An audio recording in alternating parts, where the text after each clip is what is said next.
Rồi, dù la. Dù Dù rồi. Ít đủ ra thay dù rồi. Chắc sớm đây luôn không? Cái này như là quá số đi hay nó mặn.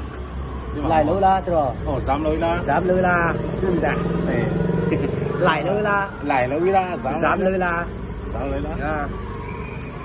Vậy là. Lúc ngay lâu la. Lúc ngay lâu la. Lúc này ngay lâu đấy rồi. Sắp hàng lâu la. Sắp hàng lâu la. Hắn làm xe đâu không mấy à rồi. Xe đâu tất. Dám ngay lâu đấy rồi. Lại lâu la. Lại lâu la. Dám lâu la. Thử ra thì vào môi đấy nó về là tấp fresh tấp không sao nhỉ lại đâu lát rồi dám lâu la battery ít là đấy kalau này cái gì đâu vậy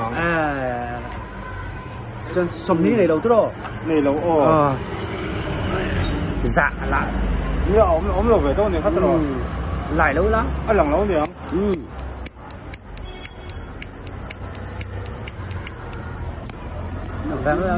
hà đi đến chiang về là xe lâu đi lại lâu là mai à phát rồi